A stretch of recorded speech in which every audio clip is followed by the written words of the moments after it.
Magandang araw, magandang gabi sa kanilang lahat. Ngayon araw na ito at atin naman pag-aralan ang panibagong techniques. Ito po ay ang grabbing. Pinitsirahan kayo.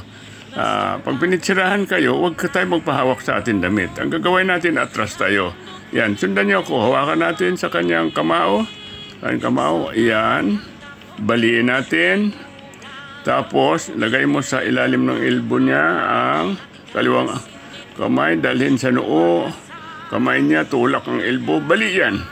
Then, pwede natin tuurin yan, pwede natin i-post pababa. Yan ang atin, ulitin ko, ang atin pag-aralan ngayon. Atras, dahil huwag tayo magpakapit, hawakan ang kamao niya, yan, slide sa elbow kaliwang kamay. Tapos, ipatong mo yun sa likod. Ipatong mo yan, baliin mo. Then, lipat sa elbow sa ilalim, tulak sa noo niya. Yan, bali. Yan. Ngayon, bilisan natin ngayon dahil kailangan natin ang mabilis kahit na ng martial art. Pakita ko lang sa inyo. Kailangan mabilis tayo. Yan. Ito basic lang ito. Tandaan nyo, basic lang ito, ha? Yan, ulitin ko. Yan. Yan siya ang atin gawin. Ngayon, dagdagan na natin ang medyo advanced na ito. Kailangan may striking na tayo. Ngayon pag halimbawa, ayan, nag-grab siya, atras tayo dati, di ba? So ngayon, since na magbibigay tayo ng distraction, kailangan hindi na tayo atras, sa side na tayo, pero ilagan natin kasi kung suntok yan, halimbawa, ayan, sinuntok kayo sa mukha, hindi na grabbing to gawin natin, ha?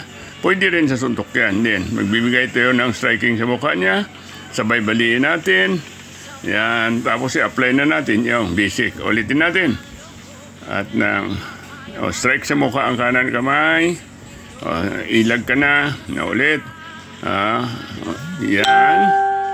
Tapos, isa pa. Para makita nyo na gusto ilag. Yun. Suntok pa rin ng ano. Yan. Bali. Pwede nyo turuhurin yan. Yan. Maraming striking dito. Yan, medyo advanced na kapag bumibigay tayo ng striking sa ating kalaban. Ayan, isa pa. Isa. Strike sa mukha. Hawakan. Sabay suntok sa ribs niya. Baliin mo. Balik pa rin ulit.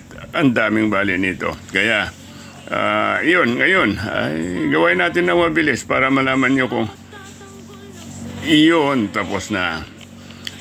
Yan po ang atin lesson for today. Ngayon naman, ipagawa natin ang basic kay DR. Si DR kasi itong atin bagong estudyante. At basic pa lang siya. Dahil ilan araw pa lang ito. No? So, kinukuha niya itong techniques na ito. Yung wrist inward. Ayan, twisting throw. Sa mga gusto mag-aral, dito sa atin gym, PM lang kayo. O pumunta kayo, dito lang tayo sa Quezon City.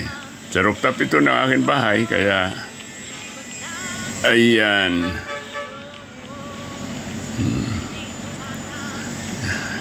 Yan, isa pa.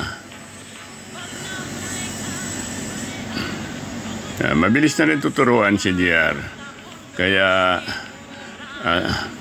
sana natuto kayo sa araw na ito na